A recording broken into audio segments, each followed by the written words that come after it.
ફેક્ટરીમાં કામ કરતા કામદારો માટે મેડિકલ કેમ્પનું આયોજન કરાયું। શુગર ફેક્ટરીમાં અંદાજે 3000 જેટલા કામદારો માટે આયોજન કરાયું। ખાસ ધ્યાન રાખવા માટે શુગર ફેક્ટરી દ્વારા ફ્રી સર્વરોગ મેડિકલ ચેકઅપ યોજાયો હતો।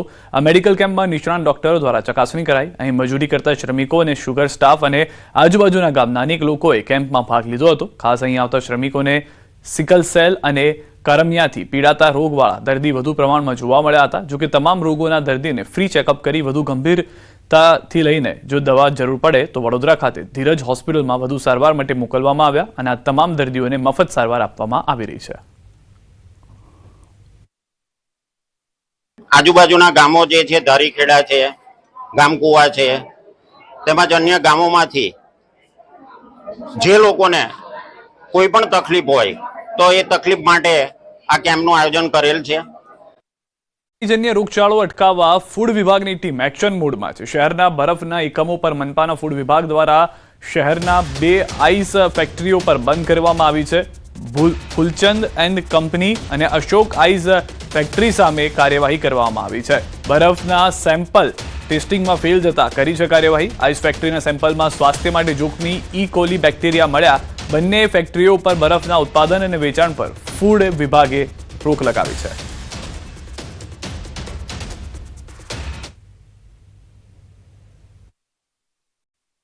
જામનગરમાં પાણીજન્ય રોગચાળાને લઈને મહાનગરપાલિકાની ફૂડ શાખા દ્વારા આઈસ ફેક્ટરી અને પાણીના જે વિક્રેતાઓ છે તેમને ત્યાં ચેકિંગ હાથ ધરવામાં આવ્યું છે અને કેટલાક જગ્યાએ હાલ જે પ્રકારના દ્રશ્ય આપ જોઈ રહ્યા છો એમપી શાહ જે ઉદ્યોગનગર છે ત્યાં આઈસ ફેક્ટરીમાં ચેકિંગ ચાલી રહ્યું છે। ખાસ કરીને કામગીરી છે તે કરવામાં આવી રહી છે। તકેદારીના તમામ પગલાં લેવાઈ રહ્યા છે। ફૂડ શાખાના અધિકારી છે એમની સાથે જ વાત કરીશું।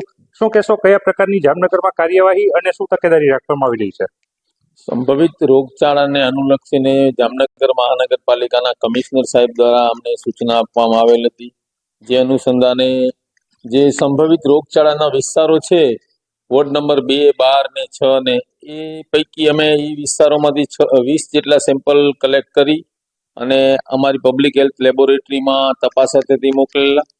જે પૈકી અત્યારે અમને આ 2 આઈસ ફેક્ટરી છે, અશોક આઈસ ફેક્ટરી અને ફૂલચંદ એન્ડ કંપની, આ બંનેના પાણીમાં ઈ કોલાઈ બેક્ટેરિયાની હાજરી જોવા મળેલ છે। જેથી આ બંને ફેક્ટરીઓનું ઉત્પાદન અને વેચાણ બંધ કરાવવામાં આવેલ છે। 2 ફેક્ટરીઓ સામે કામગીરી કરવામાં આવી રહી છે અને પગલાં લેવાયા છે। જે પ્રકારે વાત કરવામાં આવે પાણીજન્ય રોગચાળો ન વકરે તેના માટે ખાસ તકેદારીના પગલાં છે તે લેવાઈ રહ્યા છે અને 2 આઈસ ફેક્ટરીને અલીગઢી તાળા છે તે મહાનગરપાલિકાની જે ફૂડ વિભાગની ટીમ છે તેમને મારી દીધા છે। કિંજલ કારસરિયા, ન્યૂઝ 18 ગુજરાતી, જામનગર। પીપળી જેતપર રોડ પર સ્થાનિકોનો ચક્કાજામ। માનસધામ 1, 2 અને ત્રિલોકધામ સોસાયટીના રહીશોએ કર્યો ચક્કાજામ। પ્રાથમિક સુવિધા મુદ્દે બિલ્ડર સામે વિરોધ છે। બિલ્ડરે છેતરપિંડી આચરી હોવાનો આક્ષેપ છે।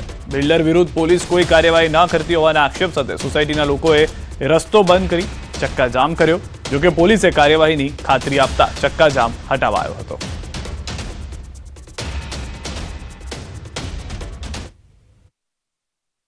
કુલ 4 સોસાયટીના રહીશોને બિલ્ડરે પ્રાથમિક સુવિધાઓ ન આપી હોવાનો તેઓનો આક્ષેપ છે તથા બિલ્ડરે જે તેઓને વાયદા કરેલા છે તે પ્રમાણેનું કામ પૂરું કરેલ નથી। તેઓ રોડ, રસ્તા, ગટર જેવી પ્રાથમિક સુવિધાઓ નથી આપેલી તેવી તેઓનો આક્ષેપ હોય। તે બાબતેનો તેઓને રોષ હોય તેઓએ ચક્કાજામ કરેલ હતા। જે બાબતે તેઓને ફરિયાદ લેવાની બાહેધરી આપતા તે રસ્તો તેઓએ ખોલેલ છે। પાટણમાં હારીજ નગરપાલિકાના ભાજપના 11 કોર્પોરેટરોએ કર્યો છે બળવો। નગરપાલિકાના પ્રમુખ માત્ર મિટિંગમાં જ હાજર રહેતા હોવાના આક્ષેપ। કોર્પોરેટરોએ પ્રમુખ તેમજ ઉપપ્રમુખ વિરુદ્ધ સૂત્રોચ્ચાર કરી નોંધાવ્યો છે વિરોધ। 1 મહિના પહેલા હારીજ નગરપાલિકાના ભાજપના 11 કોર્પોરેટર દ્વારા પ્રદેશ ભાજપને કરી હતી લેખિતમાં રજૂઆત। પ્રદેશ ભાજપ તરફથી જો માંગણીઓ સંતોષવામાં નહીં આવે તો કોર્પોરેટર પદેથી રાજીનામું આપવાની ચીમકી ઉચ્ચારી છે। મારા જ વોર્ડમાંથી બધી મહિલાઓ આવી હતી તો એમને એવું કહી દીધું જે અહીંયા વણકરવાસમાંથી કે અહીંયા આવી રીતે આવીને ઉબાડો નહીં કરવાનો, એમના કાન બંધ કરી દીધેલા। હવે આ કોઈ એમનું રીત નથી કે કાન બંધ કરી દે। ઓલા લોકો એવી ચીમકી આલીને ગયા કે જો તમે આવી રીતે નહીં સાંભળો તો અમે તમારા ઉપર કેસ કરી દઈશું। તો બી એમને પ્રમુખ સાહેબને કોઈ ફરક પડતો નથી। બીજી વસ્તુ કે અહીંયા આપણે આ પાણીની ગટરની જે વાત છે એ ટેન્ડર એમને કઈ રીતે કર્યા, કઈ રીતે પાસ કર્યા, અમને કોઈને જાણમાં જ નથી લીધું। અમે રજૂઆતો કરવા આવીએ છીએ તો પ્રમુખ ઉપપ્રમુખ હાજર જણાતા નથી। અમે 11 કોર્પોરેટરો સાથે મળીને અહીંયા આવ્યા અત્યારે તો પ્રમુખ ઉપપ્રમુખ કોઈ હાજર છે નહીં। અમે કોર્પોરેટર પદે ચૂંટાયા પછી 10 મહિના થયા આજ સુધી કોઈ પણ અમારી સમસ્યાનું નિવારણ આવતું નથી. મારા વોર્ડમાં 3-4 જગ્યાએ પીવાનું ગંદુ પાણી મિક્સ થાય છે, એનો નિકાલ થતો નથી, કોઈ પણ સમસ્યાનું હલ થતું નથી. તમે જાતે પૈસા ખર્ચી અને કામ કરાવો તો ઠીક છે, પાલિકા કોઈ પણ કામ કરતી નથી. અમે આની રજૂઆત 1 મહિના પહેલાં પક્ષને કરી કે ભાઈ આનો કોઈક નિકાલ લાવો, પ્રમુખ બદલો અથવા ગમે એનો નિકાલ લાવો, કારણ કે કામ કોઈ અમારા થતા નથી. અમે ઘડી જઈએ છીએ પાટણ અથવા હારીજ નગરપાલિકા મામલતદાર ઓફિસે, પણ તોય છતાં અમારો કોઈ પ્રશ્ન સાહેબ સાંભળતા નથી. અત્યારે હું અહીં નગરપાલિકામાં આવી છે પણ કોઈ સાહેબો હાજર છે નહીં. ભાજપ શાસિત હારીજ નગરપાલિકામાં ખુદ ભાજપના જ ચૂંટાયેલા કોર્પોરેટરો ક્યાંક વિરોધ કરી રહ્યા છે. દ્રશ્યો બતાવીશ કે જે રીતે હારીજ નગરપાલિકામાં જે ચૂંટાયેલા મહિલા કોર્પોરેટરો છે તે ક્યાંક પ્રમુખ સામે મોરચો માંડીને બેઠા છે. કોર્પોરેટરોનો આક્ષેપ છે કે હારીજ વિસ્તારમાં જે વિકાસના કામો થવા જોઈએ તે ક્યાંક પ્રમુખની ગેરહાજરીના કારણે વિકાસના કામો રૂંધાઈ રહ્યા છે. એટલે કે જે રીતે ચૂંટાયેલા કોર્પોરેટરો પ્રમુખને રજૂઆત કરવા આવે છે પરંતુ પ્રમુખ જ ખુદ ક્યાંક ઓફિસમાં ના મળવાના કારણે ખુદ ચૂંટાયેલા કોર્પોરેટરે સ્થાનિક લોકોનો સામનો કરવો પડે છે. એટલે કે જે વિસ્તારમાંથી ચૂંટાયા છે તે ચૂંટાયેલા કોર્પોરેટરો ત્યાં સ્થાનિક લોકોને પોતાની સમસ્યા રજૂઆત તો કરે છે પરંતુ જે કામો થવા જોઈએ, વિસ્તારમાં ઉભરાતી ગટોરીની સમસ્યા હોય, પીવાના પાણીની સમસ્યા હોય, રોડ રસ્તાની જે રીતે સફાઈની સમસ્યાઓ, અનેક સમસ્યાઓ હારીજ નગરપાલિકામાં છે. પરંતુ હારીજ નગરપાલિકાના જે ચૂંટાયેલા પ્રમુખ છે, જે પ્રમુખ બોડીએ નક્કી કર્યા છે, તે પ્રમુખ હાજર નહીં રહેતા હાલ જે લોકોએ પ્રમુખને બેસાડ્યા હતા તે જ ચૂંટાયેલા કોર્પોરેટરો હવે ક્યાંક પ્રમુખ સામે બાયો ચડાવી છે. એટલે કે પોતાની રજૂઆતો સાંભળવામાં ના આવવાના કારણે હવે પ્રમુખ સામે મોરચો માંડીને બેઠા છે અને કહી રહ્યા છે કે આવનારા સમયમાં જો સમયસર પ્રમુખ નગરપાલિકા કચેરીએ હાજર નહીં રહે અને કોર્પોરેટરોની રજૂઆત જો સાંભળવામાં નહીં આવે તો તમામ કોર્પોરેટરો ક્યાંક રાજીનામાની પણ ચીમકી આપી રહ્યા છે. અશરફ ખાન, ન્યૂઝ 18, પાટણ. સપાટી પર પહોંચ્યા છે જેમાં 10 ગ્રામ સોનાના ભાવ 1.5 લાખ અને ચાંદીના ભાવ 3 લાખને પાર થયો છે. ત્યારે જોઈએ કે સુરતના સોની વેપારીઓ શું કહી રહ્યા છે. સોના અને ચાંદીના ભાવ આસમાને પહોંચી રહ્યા છે. ત્યારે આજે સોનું 1,48,000 જ્યારે ચાંદી 3 લાખને પાર થયું છે. સાથે સાથે જ્વેલર્સો હવે કોપરનું વેચાણ શરૂ કર્યું છે. ભાવ વધવા પાછળના કારણ શું અને કોપરનું બુકિંગ જ્વેલર્સોએ કેમ શરૂ કર્યું? આપણી સાથે દીપકભાઈ ચોકસી છે. આપણે સીધા જઈને દીપકભાઈ, ભાવ વધવાના મેઇન કારણ શું?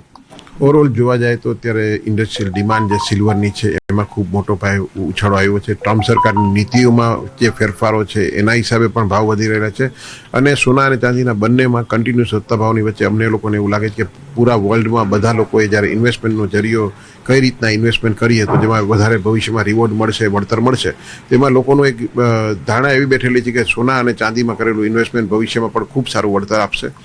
આ દ્રષ્ટિએ લોકો અત્યારે સોના અને ચાંદીમાં ઇન્વેસ્ટમેન્ટ કરી રહ્યા છે. એના સાથે સાથે જે ઇન્ડસ્ટ્રીયલ ડિમાન્ડ અને બાકી બધી વસ્તુના હિસાબે ભાવમાં ખૂબ મોટા ઉછાળ આવે છે. બિલકુલ. આટલા દીપકભાઈનું કહેવું છે કે ટ્રમ્પ સરકારની નીતિઓ અને ઇન્ડસ્ટ્રીમાં વપરાતું ચાંદીને લઈને સતત ભાવ વધી રહ્યા છે. સાથે સાથે હવે લોકો સોનું છોડી ચાંદી અને કોપર તરફ વળી રહ્યા છે. એટલે કે હવે જ્વેલર્સો પોતાના શોરૂમમાં કોપરની લગડીઓ વેચતા જોવા મળશે અને સુરતના જ્વેલર્સોએ તો કોપરનું બુકિંગ પણ શરૂ કરી દીધું છે. કેમેરામેન જીગર ગૂગલ સાથે કીર્તેશ પટેલ, ન્યૂઝ 18 ગુજરાતી, સુરત. ન ફક્ત અમદાવાદ કે સુરત પરંતુ રાજકોટમાં પણ તેજી જે છે તે યથાવત જોવા મળી રહી છે. રાજકોટના વેપારીઓ સાથે પણ ન્યૂઝ 18 ગુજરાતીએ વાતચીત કરી હતી, તેમનો મત જાણવાનો પ્રયાસ કર્યો હતો. અત્યારે જે પરિસ્થિતિ ચાલી રહી છે, વૈશ્વિક સિનારીઓ જે ચાલી રહ્યો છે, ડોલર સામે રૂપિયો જે રીતે તૂટતો જઈ રહ્યો છે, અમેરિકા ટેરિફ ઉપર ટેરિફ બધા પર લગાવતું જઈ રહ્યું છે, આ બધા અનિશ્ચિત વાતાવરણને કારણે ચાંદી હજુ પણ થોડી ઉપર જાય એવી શક્યતાઓ છે. મારી દ્રષ્ટિએ લગભગ ચાંદી 3,12,15,000 આસપાસ પહોંચવી જોઈએ. હા, લગભગ 8 અઠવાડિયાની અંદર જ અનેક યુનિટો અત્યારે ક્રાઇસિસનો સામનો કરી રહ્યા છે. રાજકોટમાં જોઈએ તો લગભગ 60% ઉપર યુનિટો અત્યારે લગભગ બંધ જેવી હાલતમાં આવ્યા છે. ખૂબ જ ગંભીર પરિસ્થિતિ રાજકોટના સુવર્ણકાર માર્કેટ માટે, રાજકોટ જ નહીં પરંતુ સમગ્ર ગુજરાત અને દેશની સોની બજારો ઉપર અત્યારે એક આફત પરિસ્થિતિ આવી છે. આમાં લગ્નગાળો તો ચાલી રહ્યો છે પણ અસર બહુ થાય છે, કારણ કે સોનું તો ઠીક છે પણ ચાંદી 3,02,000 રૂપિયા પહોંચી ગયું છે. એટલે આમાં ખરીદી કરવી બહુ અઘરી છે. ચાંદી ફરી એકવાર ઐતિહાસિક સપાટી પર છે. સોના ચાંદીના ભાવે તમામ રેકોર્ડ તોડી નાખ્યા છે. સોનાનો ભાવ 1.5 લાખની નજીક પહોંચી ગયો છે. 10 ગ્રામ સોનાનો ભાવ 1,48,000 ને પાર થઈ ગયો છે. 1 કિલો ચાંદીનો ભાવ 3 લાખને પાર થઈ ગયો છે. ચાંદીનો ભાવ 3,05,000 પર પહોંચી ગયો છે. વૈશ્વિક પરિસ્થિતિના કારણે મેટલના ભાવમાં વધારો થયો છે. ચાંદીનો ભાવ 5 થી 6 લાખ પહોંચવાનો વેપારીઓનો હવે દાવો છે.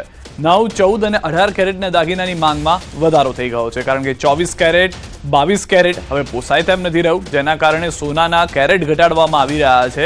તેથી તોલું તો વધે, પરંતુ કેરેટ ઘટી ગયા છે.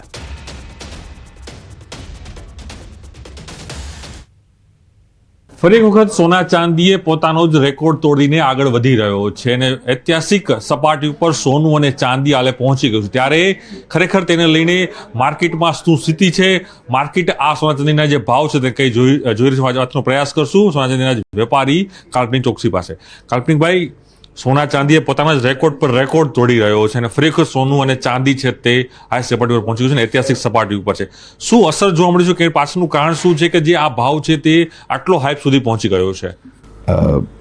અત્યારે છેલ્લા ઘણા ટાઈમથી જોઈએ તો પ્રેશિયસ મેટલ અને બધી મેટલમાં તમને તેજી જોવા મળી છે. એમાં ખાસ કરીને સોનું અને ચાંદીએ તમામ રેકોર્ડ તોડીને આજે 3,01,500 રૂપિયાનો ભાવ છે. 30 કિલોનો ભાવ ચાંદીનો અને સોનું છે 1,48,800 રૂપિયા. આ ભાવ વધવાનું મુખ્ય કારણ છે કે જે અત્યારે પ્રેઝન્ટ વર્લ્ડની જીઓપોલિટિકલ સિચ્યુએશન્સ જે ચાલી છે, જે અમેરિકા, યુરોપના નાટો કન્ટ્રીઝ વચ્ચે જે ગ્રીનલેન્ડ માટે ખેંચતાણ છે, અને સાથે કે ચાઇના જેવા મોટા કન્ટ્રીએ જે વિશ્વનું 70% સિલ્વરને એક્સપોર્ટ કરતું એને એનું એક્સપોર્ટ બંધ કરી દીધું સિલ્વરનું 1 જાન્યુઆરીથી. અને સિલ્વરની ડિમાન્ડ બી એટલી બધી છે કે આવનારા દિવસોમાં હું ચાંદીને 5.5 થી 6 લાખ રૂપિયાના ભાવ હું પોતે આવનારા વર્ષોમાં જોઉં છું કે વર્ષથી 1.5 વર્ષની અંદર ચાંદી વધી જાય તો નવાઈ નહીં, કારણ કે જે આ રિસ્ટ્રિક્શન અને બીજું કે જે ડોલરની ડોમિનન્સી વિશ્વમાં પહેલાં હતી ને અત્યારે થોડી ધીરે ધીરે નબળી થતી જશે. આ એના માટે અમેરિકાનું એટલે એની જગ્યાએ મેટલ બેઝડ ઇકોનોમી ચાલવા મળશે, કરન્સીઝ કે 14 કેરેટ ને 18 કેરેટનો ડિમાન્ડ ખૂબ માર્કેટમાં આવી ગઈ છે ભાવના કારણે. તમે ભાવનો તફાવત જોયો તો બે વચ્ચે 5,000 રૂપિયા ગ્રામનો ફરક છે. ચાંદી છે ને હું જોઉં છું તો 6 લાખ રૂપિયાનો કિલોનો ભાવ ચાંદીમાં જોઉં છું આવનારા વર્ષો, અને સોનાનું 1,80,000 થી 1,90,000 રૂપિયા તોલાનો ભાવ જોઉં છું. ચોક્કસ આ હતા વેપારી પણ માની રહ્યા છે, સોની પણ માની રહ્યા છે કે સોનું હજુ પણ પોતાની જે ઐતિહાસિક સપાટીઓ છે કુદાવ છે, અને સાથે જ હવે જે ટ્રેન્ડ પણ જોવા મળી રહ્યો છે 9 કેરેટ, 14 કેરેટ, 18 કેરેટ, તેમાં પણ લોકો છે તે એની તરફ વળી રહ્યા છે, જેથી પોતાનો પ્રસંગ છે તે સાચવી શકે. તો સાથે જ વૈશ્વિક અસરો જોવા મળી છે, તેના કારણે માર્કેટ છે અને જે તેની વૈશ્વિક સપાટી છે આજે તે સોના ચાંદીએ કુદાવી દીધી છે.